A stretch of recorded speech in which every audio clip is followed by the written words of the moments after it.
back, part 2. This podcast is brought to you by Inthemoment, your go-to photo video wedding company. And if you are a business owner and you'd like to collaborate with us, drop us a DM over at InTheOfficeSG on Instagram or drop us an email over at hello@inthemoment.sg. And right now, let's get right in the office.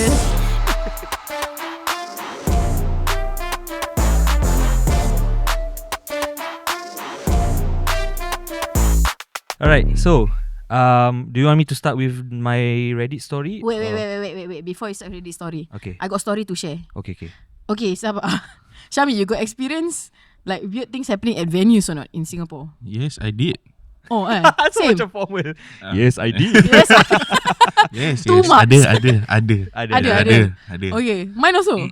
Okay. Mine, my venue blackouts ya. Sama. your Pernah juga. venue? Yes. But Blackout. you all didn't shoot with each other? No. No. Ni different couple. Oh, okay. Different couple. Okay. Yeah. So, but yours is what happened? Mine blackout. Yours? Sama juga blackout. Blackout also?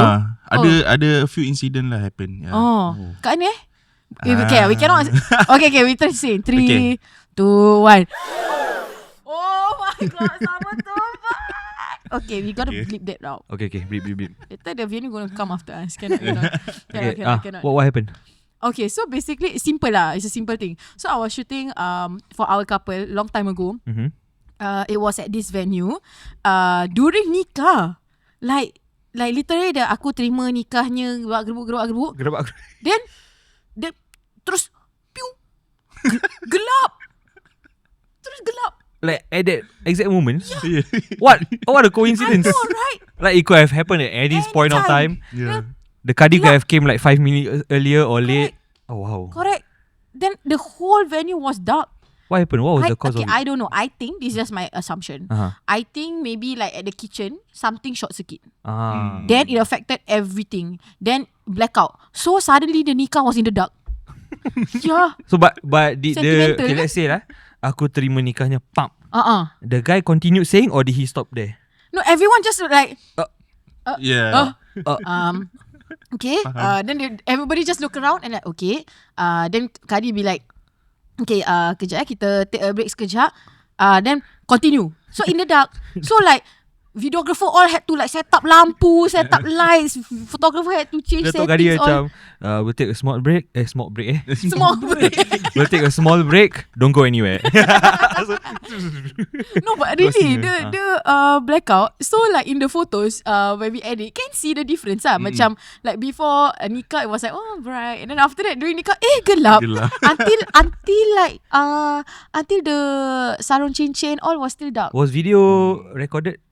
Or was it video just photo? I can't remember whether Because the couple. if it was happening during the nikah and video was I recorded. think got video. Oh, really? Got video. Oh, Yeah. wow, we have to Because dig I back through the remember archives, someone set up a constant light, so it has to be video. Okay. Yeah. Damn. Then I was just like, wow, what an experience. Shooting nikah in the dark. Yeah, that was it lah. Yeah. And what was yours? Me? Yeah. Oh, tengah bukan akad nikah. Ni tengah salam restu. Salam restu. Tengah salam always restu. happens at the Important moments. moments. Yeah. Yeah, so tengah salam restu blackout. Blackout. Oh my god. Salam restu in the dark. Yes. Jadi macam Ibu mana ibu? Tengah salam. tengah salam. Jadi couple macam Kau gelap. Kok gelap? Kau gelap. Kau gelap tiba-tiba di dalam kubur. Oh lama. Rabak je lah dek. Kamu nanya? And it happened at the same place kan? Yeah, same place. Oh wow. Damn. That's crazy. Same place and also another separate incident. Same company. Okay. Dia punya dapur terbakar. Alamak. Dapur terbakar. Itu pula during reception. Yeah, so oh my god, that's so dangerous though. Yep. Like What? SCDF came. Yeah, SCDF came. Oh my Then you all god. had to evacuate. Yep. So during the reception, kita belum start salam restu. So dah habis nikah. Tapi bila dah okay lah, at nikah, least nikah dah habis. Okay lah, nikah dah habis. Tapi bila nak start salam restu tu, tiba-tiba kita kena evacuate. Alamak. Yeah, dorang suruh kita evacuate. All the staff suruh kita You mean evacuate. the venue all covered in smoke Yes. Rabak apa? Tapi at first kan dia punya smoke macam normal je lah. Macam so ingat macam just a small fire just, or small fire boleh contain. Yeah. So, ataupun orang tengah masak lah sate Ya, ke apa sate or ya, what, tiba-tiba terbakar kan. Ya. Tiba the staff suruh kita, dia halau kita, dia suruh you guys have to evacuate. Yes, Seram ber. Kan? Then Dangerous how many minutes were y'all pushed back? Kita tak push back. It was cancelled. Oh, it was fully cancelled? Yeah. Oh, everyone had to go home? Yes. Tak boleh shoot lagi. Yeah. So guests all asked to go home Yeah. Damn. So terpaksa lah, saya sebagai fotografer kan, terpaksa ambil gambar like kat luar. All the moments semua kat luar, macam family photo. Tapi kesian lah sebab That's so sad. baru nak start the reception. Terus orang-orang guest mana yang datang kena halau balik. Kesian kan. Damn, that's terrible. That's wild. Okay. Let's go to your stories. Okay, So recently, not recently, it was just yesterday lah. Okay. Yesterday, I looked through Reddit to find any stories about weddings in Singapore or Malaysia that has happened, and any things that we can learn from the stories lah. Okay, so I've found a couple. If you don't mind me sharing, I will read it out loud for you guys. Okay, this one is quite a long one, if you guys are okay with that. Okay. Takkan nak say not okay kan? Okay. Yeah, I'm just saying, Dah habis episode ni. Asking for consent. Okay, so the story goes like this. Okay. So I wanted to share something epic that happened to me over the weekend. Long story short, I was part of the groomsmen or brothers for the groom. Okay. To be honest, I was kind of surprised that I got asked to be a brother, because I wasn't that close to the groom. Okay. In any case, I was happy for him and did not want to turn him down, so I went along with the whole wedding prep and all that. Okay. Come to the actual wedding day, we head to the bride's flat and the whole gate crash with the usual games like eating the sweet, bitter, sour, spicy food. Oh, okay, gate crash lah. Okay. So some other games and stuff like that, until we got to a point to the final stage, just outside the flat, where we were outside and the rest of the sisters were inside the flat. Okay. Separated by those grill doors. Okay. They started doing the bribing thing, where the groom would offer increments of money in ang paos for the sisters to open the door. Started at around $5 each packet just for the laughs, then it increased to about $50 per packet. Okay. Two of the sisters became quite demanding, to the point where we could see the groom getting a little agitated. They kept saying, give me more, if not cannot come in. Though it was just in a half joking, half serious manner. Okay. After a good 10 or so minutes of it, and the sisters were not being cooperative, the groom just shouted, "Don't want me inside, then don't lah." Then he just walked off. Oh, Yeah. damn. Okay. He threw the bouquet of flowers that he was holding to the ground and stormed to the lift. He actually angry, Yeah. Okay. When the brothers eventually caught up to him at the car park, he drove off. This one gate crash more like run away groom ready sah. Kira hadang dia extreme lah. Extreme. extreme. Hadang dia too much. Yeah. So the bride's father had to call and drive to him to talk things through, and eventually he came back and the rest of the events proceeded as planned. Funny thing though, all the sisters were very quiet and awkward the whole afternoon. Mesti lah awkward. Damn. Kena aku awkward sih. Awkward sia. So basically this is like, I mean in Malay weddings is called hadang. Yeah, so in Singapore, like Chinese weddings would have gate crash. Yeah. Malays got hadang. Is the same thing lah. Yeah. The same concept. The same concept where like they will demand for money, then they give slowly until they agree. And then let the groom through lah. You give money or you kena punish. Or like do a certain challenge lah. Do challenges. Like you must dance or whatever. So at this point I think the sisters in this story were a bit too demanding. Just kept asking for more money. And then until the groom is like, okay you don't want me to go inside, right? Okay lah, I go home. Damn. Yeah. Fulus. What's this? Huh? Money. Oh, Fulus tu money. in what language? Arabic. Oh, I don't know. Yeah, damn. Yeah. Thoughts? Okay, wait. There was one couple, bro. There was one comment in below that says, rule number 1, couple to discuss the gate opening fee prior to the gate crash. Brides to tell the sisters what's the range to expect and open up once the total is reached.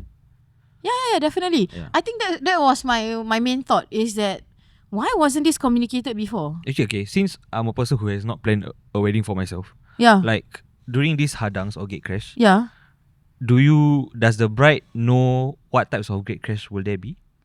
Oh, it depends. It depends on the family, because sometimes sometimes what happens is that family will suddenly want to do a gate crash. Mm. Then couple don't know anything. Understand. Yeah. So but if they already know that there's a gate crash or like a hadang, then number one has to be discussed at least between family lah beforehand. But if it's already a planned thing, like for example this gate crash, this is a planned thing, what, right? Yeah. You know for a fact you do all this in the morning, you will have a gate crash, what? Correct. Then of course they will be demanding the money lah. But I'm not sure whether there was a prior conversation on what is the limit. I think for this story there wasn't a communicated agreeable Yeah, which is what I amount. feel is the problem, you know. Yes. Like they should have agreed what, like, okay, we're gonna prepare like $200 okay, but we're gonna split it into like 5 packets. At least something like that. Yeah, at least something. So At once least it reached the $200, five, yeah, then okay. it's okay, enough, you know. Yeah. So at least like you maintain the budget. But do you feel like that's the bride's and groom's fault, or it was the sister's fault, the bridesmaid? Wow, Yeah. This one tough. Because tough. even though they never communicate, Yeah. if the bridesmaid just allow him to go through after a certain amount, then there shouldn't be a problem. Yeah. Yeah. But okay, wait. Another food for thought. Mm. If you are the groomsman tau, Mm. and then your groom kena like this, what will you do? Honestly, for me, Aku kasih I will give my money. Yeah. Oh, you Never what do mind you lah. mean? Like just tolak more lah. Later he pay me back lah. Betul. Nanti claim balik lah. Claim balik lah. Oh. Yeah, because it like cannot be. Okay, example lah. Imagine we role play a bit lah. Mm. You're the sister. Okay. Not enough. Not enough. Okay, not enough. Okay, wait. Yeah, I go ATM lah. Yeah. I would like that. If I'm the Actually, groomsman, then they all had to wait for the person to go confirm they ATM. be like, just kidding. You won't wait for someone to go ATM and come back, what? Okay. I mean, right. But if I am the groomsman, and if let's say the groom, the sisters asking the groom for more money, they'll be like, walao, that's what we prepared only. We will prepare only 5 packets. Never mind. Never mind. I brother, I give you. I would give, yeah. Never thought about that before. Yeah, because it is for you as a groomsman and as a bridesmaid. I feel like you agreed to your friend to be the most important people to help them run the wedding. Correct, You are correct. the chosen Yeah. one. You are the chosen one, right? And it is a choice that they will ask you first, would you be my groomsman? Right? You can say no, what? But you say yes, what? So of course, there is a sort of give and take, right? There's sort of give So and take to here make there. things go smoothly, you Yeah, to sacrifice make I will a bit sacrifice lah. a bit lah. It's okay. I mean, later if I'm really in need of money, later I ask back from the groom. Right? Correct. I mean, they are married what after that. They just get back the money. But like for this gate crash culture, right? Is it a good thing to have, or is it like something unnecessary for couples to take part in? Thoughts? What do you think? I think it's unnecessary. Okay, you think it's unnecessary? Yeah. Okay. But maybe for others, maybe it's their culture. So maybe it's like macam nak cakap macam ni apa yang kau kena go through untuk jumpa kau punya isteri, something like that lah. Faham. Understand. But to me, I think okay lah, as long as it doesn't involve too much money and the challenges are quite simple, like questions about the two of you. But Chinese gate crash can get quite intense. Can Like go how- intense. Chinese gate crash can get quite intense. Like how intense? Okay, what have you observed Okay, team do before? You share what you have observed before. This one I share only in TikTok lah. Oh, okay. Yeah. You share on TikTok? I see. Somebody shared on TikTok. Okay. TikTok. Aku nampak ada groomsman. Bukan groomsman. Ada groom. Dia pecahkan gate tu. Actually? Damn. What do you mean pecahkan gate? There's a literal gate. Gate rumah? Gate rumah. Oh. Dia gitu sampai pecah. Dan dia masuk. Busy. Wow. Okay lah, this is based on what I observe. Okay.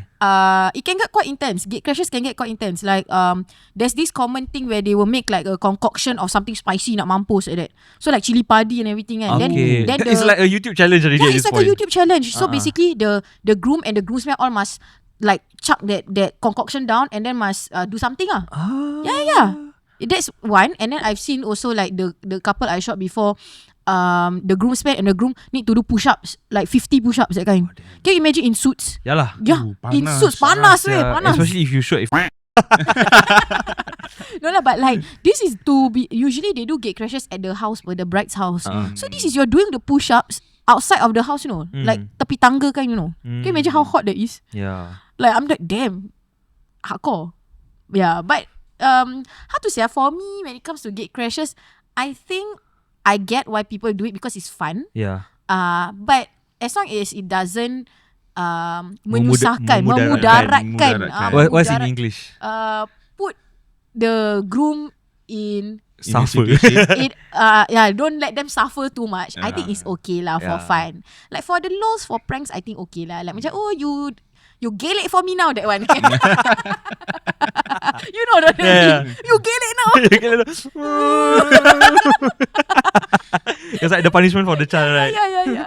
I like that one. You gelek now. Yeah. So if they ask the groom to gelek now, I think it's okay. It's funny. But like, I think if once you go too much, macam. But does this happen for Malay weddings though? Like not as this intense extreme, lah. no, right? No lah. Because so far all my experience are with Malay and only one Indian. So I always see gate crash as like something fun. Like because you haven't seen the extreme. Correct, I never seen the extreme. Listen. Oh, that's interesting. Yeah. Would you? Okay, I mean, did you do gate crash? No lah, I never do. I never do gate crash. Never. Like you explicitly said with your I husband? never do gate crash, but my bridesmaids did a certain challenge for Ashraf to do. So like before he came out, he had to dance to Twice.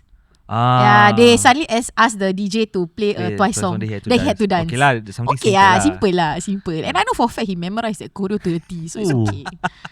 Ashraf baik. So this thing doesn't embarrass him, is to show off his skills. Correct. So it's okay. Would you? Yang korang joget Hindustan pun sama. That one was planned. That one was planned. It was a performance for the family. Correct. Yeah, that one is planned. So it's okay. Would you like agree to a hadang if I'm fine with it. you're fine with it? But then you will agree and discuss on what things should be okay and not okay lah. Okay, I think there's something to take note of for my future one also. Okay. For the second story that I found, honestly I forgot whatever I found. I just like read a bit, scrub through. Okay, then I good lah. So we all react together. Yeah. Okay. Not sure if this is dramatic. I think this is dramatic. Okay. But it was my best friend's wedding I have attended last year. Okay. It's always the best friend. Yeah, it's always. Heard from his wife that prior to sending out the invitations, he has no idea who to invite other than family and relatives. Okay. Because he and his wife will have 10 tables each for their respective family. But he only managed to fill in 3. 7 more. He's my best friend. And I didn't know I was the closest one to him. So all of the 50 invitations he sent out to colleagues and classmates and friends and army mates whom he thought he was close to, I'm the only one who went. Ooh. Everyone didn't turn up. To anyone, only him. Yeah. So side note, not sure why he didn't ask the people whether they would like to attend his wedding before sending out the invitation. But knowing he is just a shy man, that could be one of the reasons. So yeah, I sat down on one of the 7 designated tables alone. Ooh. So the 3 is already filled with family. Then the other 7 is him alone. Yeah. Not knowing what the heck is going on. Everybody hates this guy or what? I'm not sure. Maybe he is not as close to them as he thought he is. But damn. Yeah. Ouch. I'll be so sad though. Yeah. I'll be so sad to walk into a hall that is empty. Yes. In the end, they removed all the 7 empty ones. Yeah. I was ushered to a special table they arranged last minute and put me right in front of the stage. Ate as much as I could since the wife told me the 7 tables of food will be mine. Best pun. Actually best juga. Kau makan 7. Wow, that one is meant per table at 70 packs. Yeah, that's why it's not even 7 packs, it's 7 tables. Kau tanya, ni boleh bawa bekal lah. Correct. As for my best friend, that night was his worst. Can so totally sad. see his short face. But I'm glad that he overcame it. Still one of my bestest friends till today. Oh. Damn. Wah. I didn't know inviting people will also have to give much thought. Hearing from this, I think it might not be the Malay community. Yeah. I have a feeling this is like a hotel, which is why I feel Like banquet kind of. Yeah, banquet kind. So, which is why I think people might not have turned up because how much you need to give also. Faham kan? Yeah, like, so if you're not close enough, why would I want to spend $200 at your wedding? Correct. You know? Understand. But 70 packs though. Correct. A bit brutal Yeah. That's brutal sia. And then to see the tables so Empty. empty, especially if the bride side was full. Wah, if I become that groom, right? After this, I'm not friends with all that 70 people I invite. Like, But yeah, I'll be so sad yalah. Kan? Tak ke? Maybe they have their own reason, I guess. 70 people decide to have party outside. Okay. But what is one way that we can, not face this kind of problems for those RSVP planning RSVP? Mm, Yeah, RSVP. RSVP lah. How early should they send out these RSVP forms? At least like a month before or 3 weeks. At least if you know that they're coming or not, then you can invite other people. Like you can give up that seat to other people. I feel like people, if they don't RSVP or they don't inform that, hey, sorry, I cannot come, isn't that a bit rude? Like macam people are paying for that table, and like per seat is like a few hundreds. Then if you're not coming, isn't that rude? Yeah, so let's say the venue is already confirmed 300 packs. So you can just send out RSVP until you reach the amount that you need. Then stop sending invites. Is that it? If they come back the RSVP and they say they're not coming, then at least you can give the backup whoever you want to give mah. Yeah. Makes sense. At least you can fill up the seats. Okay. 70 is a lot. Yeah, 70 is a lot. 70 is a lot. Empty, sir. Empty like that. I mean, there were times where we shot empty true. weddings. And Yeah. Painful. Like Painful, Painful. You share your experience. I know you had a recent we one, would kan? allocate we would allocate like 1 hour for group photos, like Yeah. just for it to end within like 15 minutes. Because no one wants to take photos. Yeah, no one wants to take, because everyone already took photo. Yeah. Yeah. So Yeah, it's what to very do sad, then? Yeah. What was your story for this situation? My story is this is happening during the cake cutting. Okay. Before the cake cutting session. Okay. So tak tahu lah, tiba-tiba gas banyak dah hilang, dah tak ada. Like they walk in for cake cutting, They want to walk in for cake cutting. but no one really. Yes. So only left the family. Oh, so sad. Yang closest family lah. Yang lain macam kawan-kawan semua banyak dah tak ada. Oh. Banyak dah balik. This was a night wedding ah? Yeah, it's during night lah. Yeah, that's Maybe that's one risky reason also lah. Yeah, because people want to get Go back, home earlier. yeah. Yeah. Wah, then nobody there Tapi for the cake cutting. kesian lah. Kesian kan? Macam korang datang majlis, dah habis makan terus dah balik. Ya. Macam kadang-kadang tak style lah. Macam tak style Macam lah. tak style. Rasa macam tak complete gitu. Ya, correct. It's And just then the sad. MC like, okay, semua orang say selamat pengantin baru, okay? Then got this one pakcik at the back. Krik. Selamat pengantin baru. Then krik. Krik, cut cake. Damn. Tak style. Tak style. It's Tak lesser style. than 20 by the way. The So remaining. for a big venue. Yeah. That's so sad. Kan. Yeah. Yeah. I've had that kind of experience before, so quite sad. Really? Yeah. Like you attended or you shot? I shot. Oh, then The hall was empty. Huh? Like empty. well, only with the family lah. Yeah, but the family only took up 1 or 2 tables only. Yeah. Like actually like Empty. Yeah, actually okay, Uish. example by right supposed to walk in, let's say supposed to walk in at 7:30 lah. Lepas maghrib supposed to walk in 7:30. Bride and groom was already ready since like 7. Okay, 7:30 empty. 8 o'clock empty. Then they just They like sent okay. out the invitations for them to come at 7:30, or is it they came earlier then they already left? Like the thing is kan, the venue I even asked the venue organizer. I was just like, oh, actually this hall can fit how many people And then they told me, I was like, oh, can fit 150.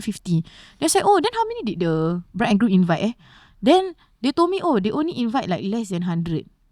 How like that, right? Yeah lah, how to fill Yeah, up. but the thing is, you invite less than 100, the people who come also be lesser than that. Correct. Not all 100 will come, what? Correct. So, like when they walk in, like let's say supposed to walk in 7:30, they decide to walk in at 8 or 8:30, right? Still not it's empty. Like I think only like 2-3 tables only So they waited for people to to come, but people never come. Oh, sedih. Yeah, they're just like, how do I make the photos look like a lot of people AI. AI. Really? No lah. I had to like angle or like shoot where there's people. Like you cannot, because if you shoot like the main whole center wide, you yeah. can see the tables all empty. So you shoot from like macam So at the perspective side, of people perspective over the or something shoulders. over the shoulder. So look as though like got a lot of people lah. Yeah, if okay macam lah. tak style lah. I think this one thing for photographers and videographers to know Yeah. also lah. This one of the Yeah. challenges lah. The location is empty. Yeah. Move around. Yeah, correct. Must move around. Don't always go for the template shots in certain situations. Yeah. It will make it not look like nice lah. Yes. Yeah. Kesian. Yeah. It's very sad. Okay, I think right now we'll take a short break. It's Oh. been 25 minutes Damn, already. that was fast. Right, I still have 2 more stories. Oh, okay. So If you guys enjoyed the first two stories, listen to the next one. Don't go anywhere. Perfect.